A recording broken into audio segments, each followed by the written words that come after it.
First, I need to say thank you to the chapel team for their patience, to Allison, to Ray, Milton.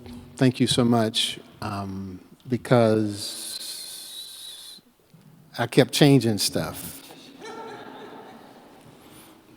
So I appreciate their patience. When I was working, something else would come. Normally, one of my favorite times in the year is the speaking and the celebrations around the life of Dr. Martin Luther King, Jr. Usually, I prepare something that's very smooth, very sophisticated, because I did my dissertation on Dr. King, and I believe that we have only begun to mine the depth of his insight and his wisdom. But this year, as the King holiday approached, and I had speaking engagements, I couldn't quite get organized. There is and was an unsettledness in my spirit, principally around the fact that values and morals that I've held all of my life, I see challenged on a daily basis. Honesty, decency, unselfishness has been replaced by far too often a kind of unbridled.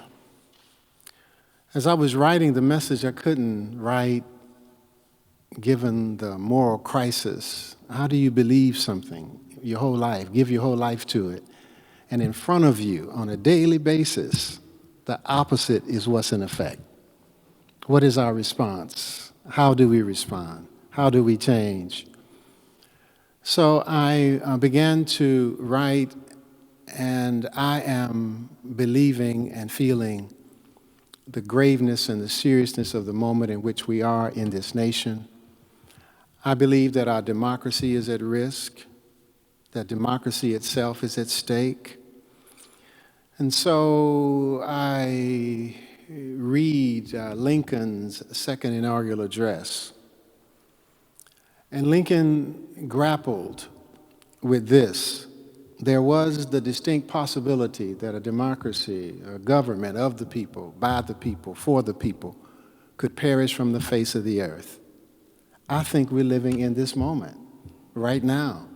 It gives me a kind of somberness, a kind of soberness, a kind of, we're at the moment that we need to just tell the truth for what it is. A government of the people, by the people, for the people, may perish from the face of the earth. The Bible puts this same challenge that we're facing in a very different way. It says, we do not wrestle against flesh and blood, but against powers and principalities and rulers and authorities, against spiritual wickedness in high places. The question that is before us is, how do we defeat, as Renita Weems says, this behemoth of white supremacy that has been with us far too long and with us too fully present now.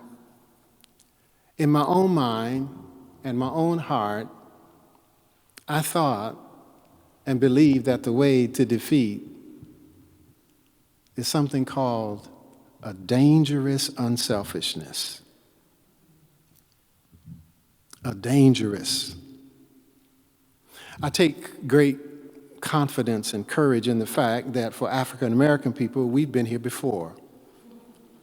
Two times in particular that I will mention. After the Civil War, there was a period called Reconstruction where after the war was over, there was a great investment in African American slaves, African American communities.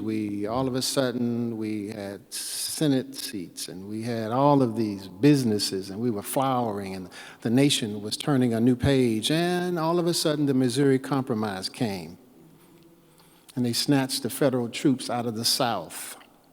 And black people were once again subject to Civil War forces. And then in 1896, the Supreme Court ruled in Plessy versus Ferguson that there was no right that a black person had that a white person was bound to respect. So I asked myself, what did our community do? What did the church do? What did Schools, we gathered in schools and churches and families and told stories to inspire ourselves and to challenge ourselves, to give us the strength to fight and last. So I envision this sermon as a family story. I don't know if it's sermon or not, but I got 4 stories. I'm going to tell those stories, make some commentary, and hope that you think this is a sermon.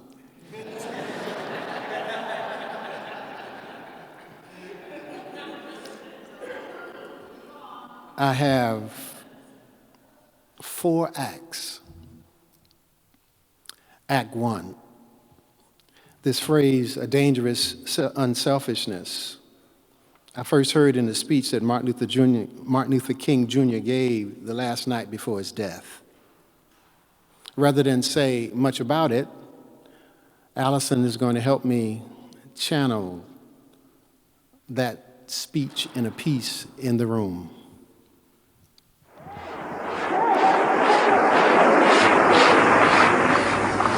Let us develop a kind of dangerous unselfishness.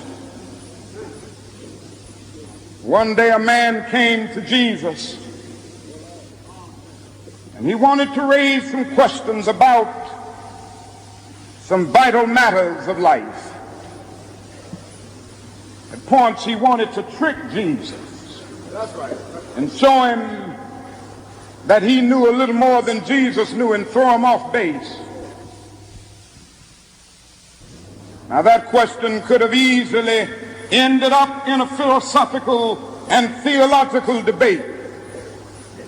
But Jesus immediately pulled that question from midair and placed it on the dangerous curve between Jerusalem and Jericho.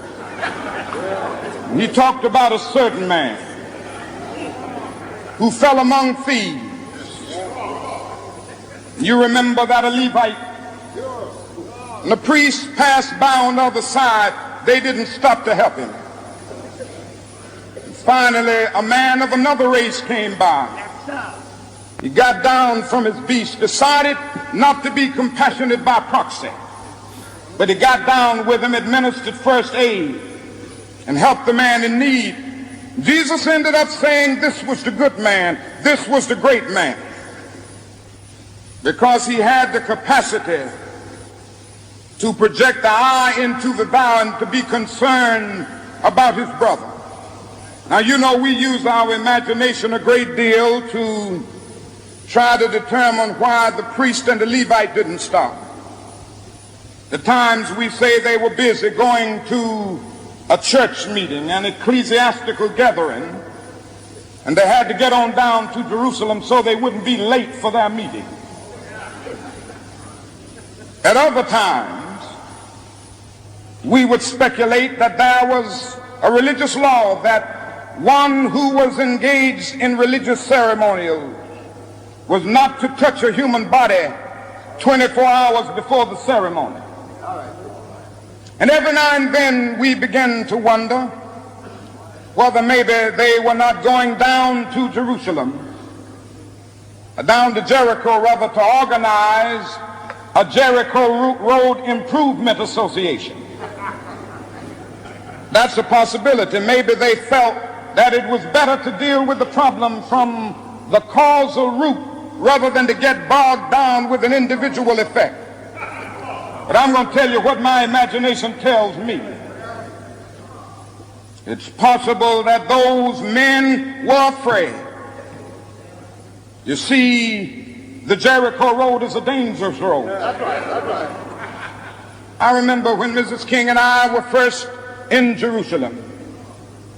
We rented a car and drove from Jerusalem down to Jericho. And as soon as we got on that road, I said to my wife, I can see why Jesus used this as the setting for his parable.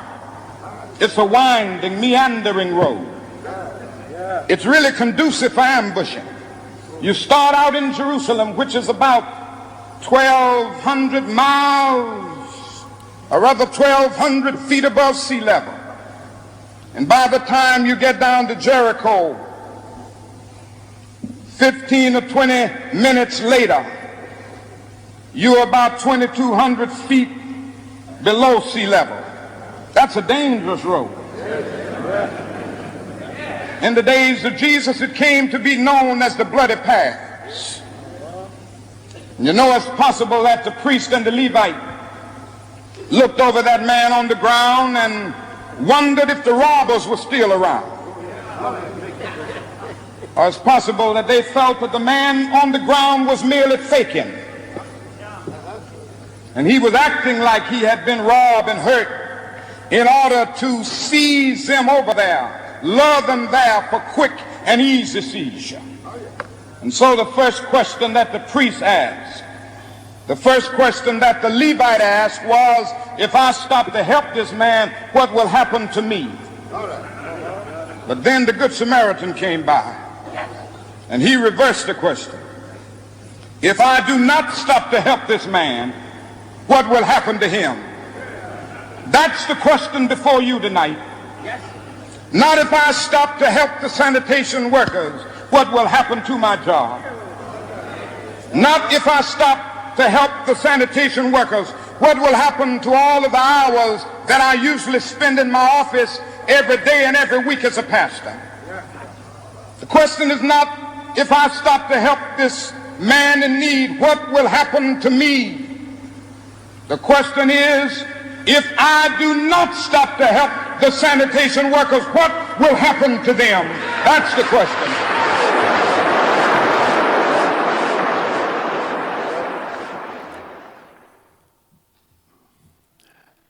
Not if I stop to help, what will happen to me?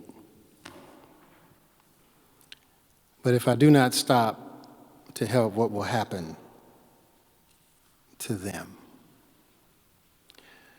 We take the danger out of this parable of the Good Samaritan. We have regulated into a cute story where we help someone without risk to ourselves. We take the risk, the sacrifice, the danger, and the fact that we have to lose something to help others.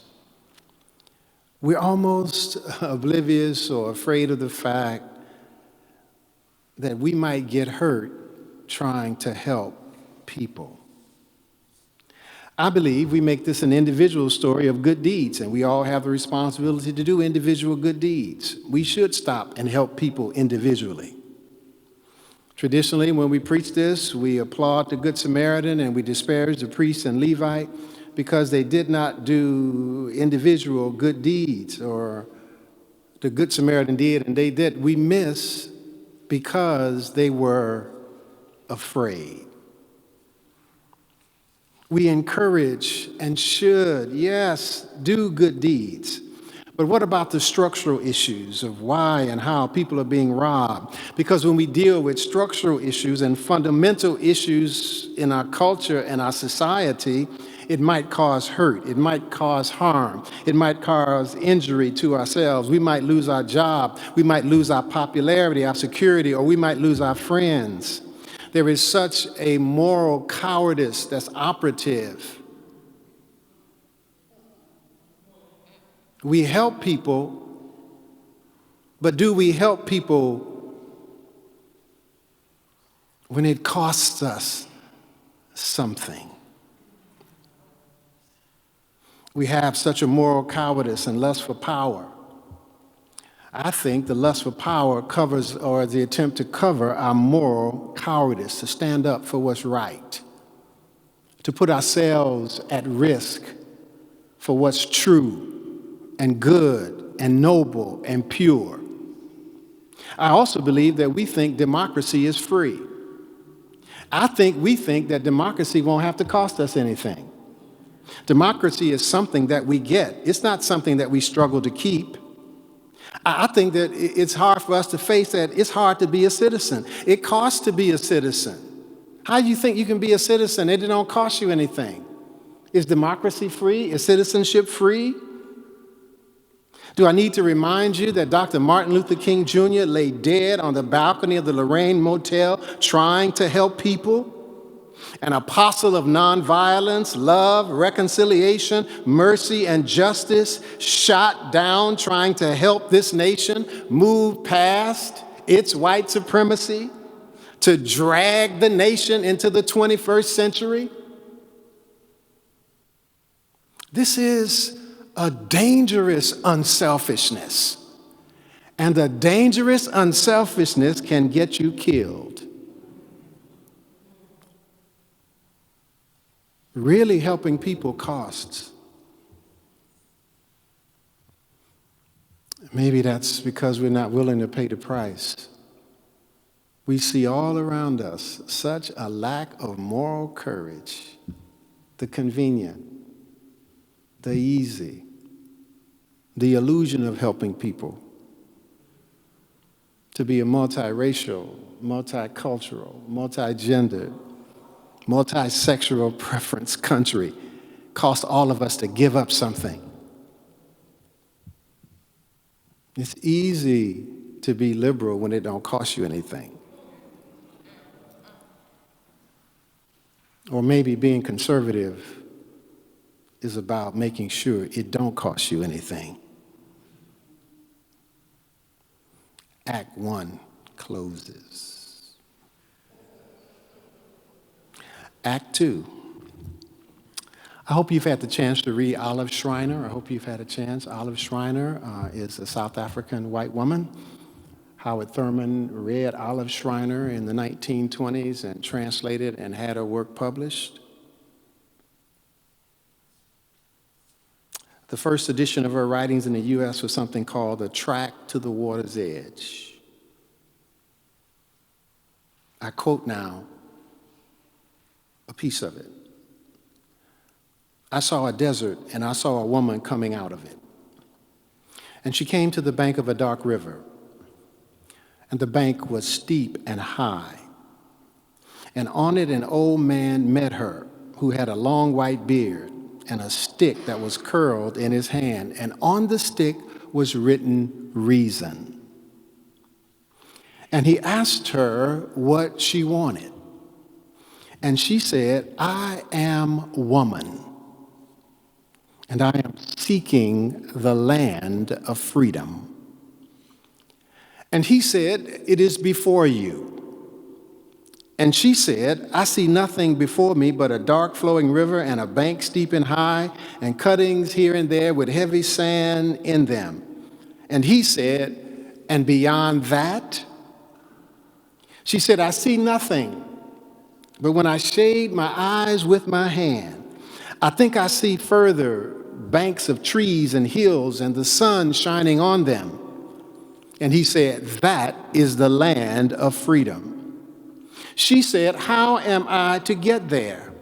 He said, there is one way and one way only, down the banks of labor and through the water of suffering. There is no other way. She said, is there a bridge? He answered, none. She said, is the water deep? He said, deep. She said, is the floor worn? He said, it is. Your foot may slip at any time and you may be lost. She said, have any crossed already? He said, some have tried. She said, is there a track to show where the best fording is? He said, it has to be made. And in despair, she stood far off the bank of the river and said, for why and what do I go to this far land which no one has ever reached? Oh, I'm alone. I am utterly alone. And reason, that old man said to her, silence. What do you hear? And she listened. And she said, I hear the sound of feet, 1,000 times 10,000s and thousands of thousands, and they beat this way. He said, they are the feet of those that shall follow you. Lead on, make a track to the water's edge. Where you stand now, the ground will be beaten flat by 10,000 times 10,000s. And he said to her, have you ever seen the locusts, how they cross a stream? First one comes down to the water's edge and it is swept away. Then another comes, and then another, and then another. And at last, with their bodies piled up, a bridge is built, and the rest pass over. And she said, and of those that come first, they are swept away and I've heard of no more. Their bodies don't even build the bridge. And he said, and what of that? And she said, and what of that?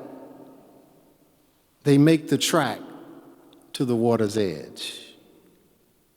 They make a track to the water's edge.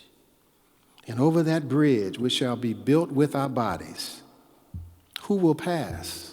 She asked. And he said, the entire human race. And the woman grasped her staff, and she took a turn down that dark path to the river.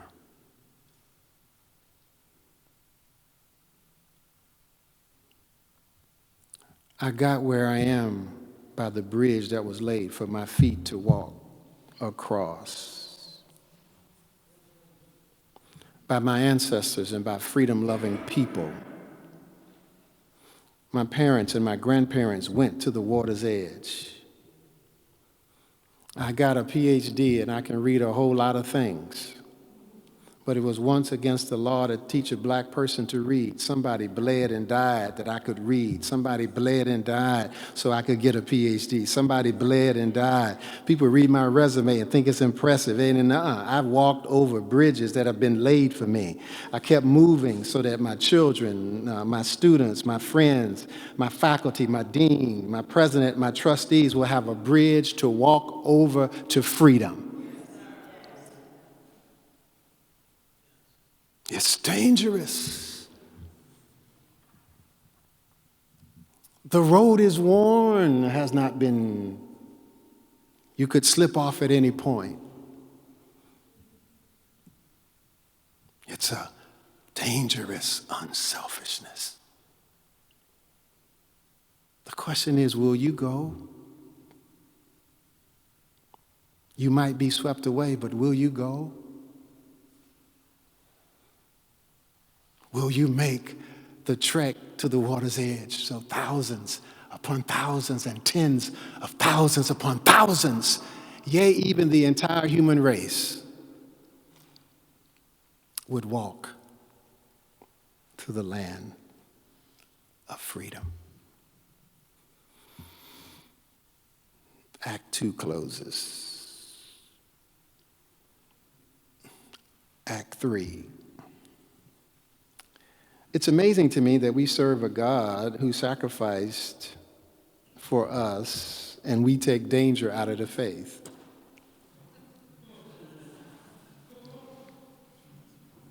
A God who is dangerously unselfish, and of faith and people that are risk averse, serving a God of dangerous unselfishness. Unselfishly, Jesus came through 40 and 2 generations. Unselfishly, he came, born on the backside of a cheap motel. Unselfishly, he came, healed the sick. Unselfishly, he gave sight to the blind. Unselfishly, made deaf folk hear. Unselfishly, lame folk walk. Unselfishly, he clothed the naked, fed the hungry, brought dead folks back to life. Unselfishly. And selfishly, we spoke falsehood about him and contended with him. Selfishly, we are full of strife, and we strove even with him. Selfishly, we crucified unselfishness. Let me do that again. Selfishly, we crucified unselfishness.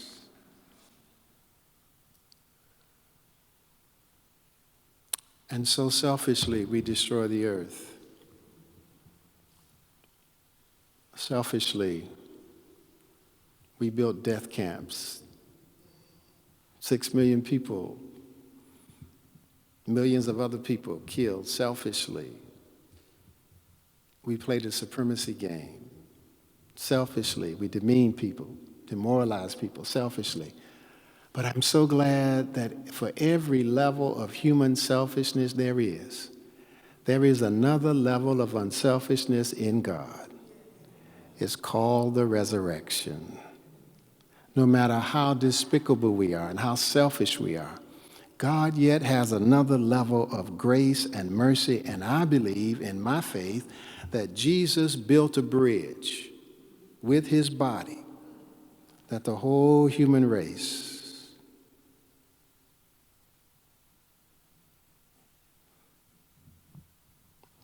a dangerous unselfishness. Act 3 closes. And now, Act 4. I was listening to Bishop T.D. Jakes, and he said this: I never sought to be a great orator. I just wanted to help people. And he tells this story. You all are very familiar. In most churches on Mother's Day, they give out the flowers and you pin the flowers on the mothers. And the Mother's Day ritual, at least in African American church for sure. But on Father's Day, we don't do much. So they decided to give out roses to the fathers, everybody in the congregation, and there was time allotted in the service where you could go and pin a rose on somebody who had been a father to you, maybe a coach or maybe a Sunday school teacher or somebody who had been very significant. He said it was better in planning than it was because when the moment happened, he realized in the congregation how many people had nobody to pin a flower on. He said that a young man walked up to him and pinned a flower on him and said, "You're the only father I have." I've been a pastor, I know that. As a pastor, I was the father. Instantly, I got it. And he said, and one by one, grown men and women started coming, he said, until I was covered with roses. So I am literally bleeding under my clothes. And I still didn't stop them from pinning because it was worth the pain to provide the moment. You missed that. It was worth the pain. And then he said this, and being what people need is always painful. And there's always bleeding that they don't see. And he said it wasn't strange to me that I was bleeding under my clothes because I've always been bleeding under my clothes. And he said it's a good illustration of what ministry is at its best. They pin roses on you that creates bleeding in places they do not see, and yet we stand there and we wear the rose, and when we get home, we wipe the blood.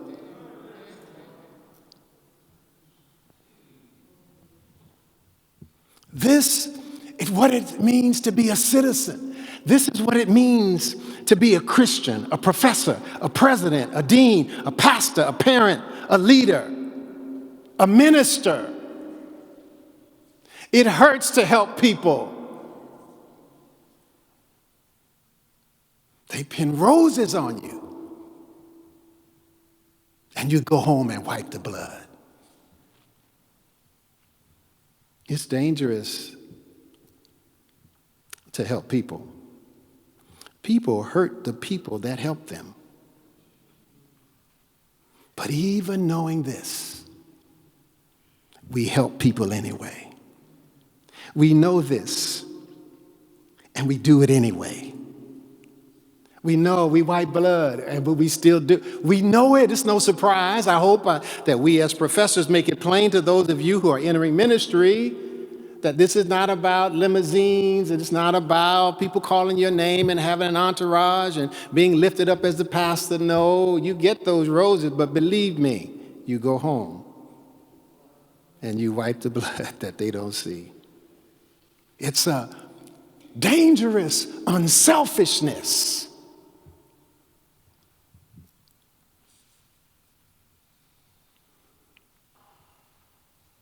And it's the only way that we're going to defeat this behemoth that is before us.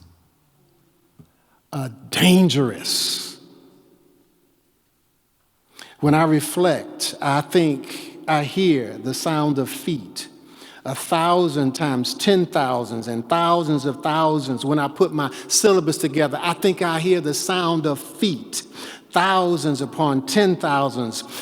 When I grade papers, I think I hear the sound of thousands upon thousands and 10,000s upon 10,000s. When I administrate a program, when I raise money, I hear the sound of thousands upon thousands, 10,000s upon 10,000s that will come this way. That will make a track to the water's edge.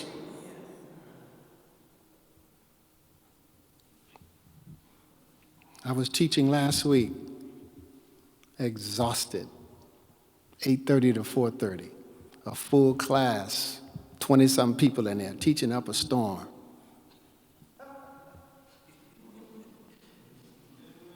Come home and go to bed. Get up the next morning. And I think when I get there, the ground where you stand now will be beaten flat by 10,000 feet, moving to the land of freedom. And so when we encountered Plessy versus Ferguson, when the troops were pulled out of the South and pre-Civil War forces had dominion and domain, our ancestors said, a lie can't live forever. They told stories and said, I don't care how big the lie is, it cannot, no, a lie can't live forever. They quoted the words at the King Memorial, that big stone thing of King up in Washington, and on you turn behind it, there's a phrase, and it says, the moral arc of the universe is long, and it bends towards justice. They said, truth forever on the scaffold, wrong forever on the throne. Yet that scaffold sways the future, and behind the dim unknown standeth God, within the shadow keeping watch over God's own. They said, walk together, children, don't you get weary. There's a great camp meeting in the promised land. They sang, Paul and Silas bound in jail, had no money for to go their bail. Paul and Silas began to shout, doors popped open, and all walked out. Keep your eyes on the prize, hold on. Freedom's name is mighty sweet. And soon we're going to meet. Keep your eyes on the prize. Hold on. Said this, the way is slow, and we've got so far to go. Keep your eyes on the prize. Hold on. Said this, ain't nobody on earth control the weight of glory of a human soul. Keep your eyes on the prize. When you see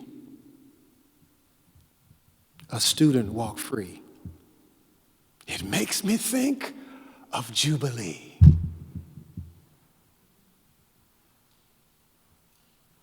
When I see my family free, it makes me dream of Jubilee.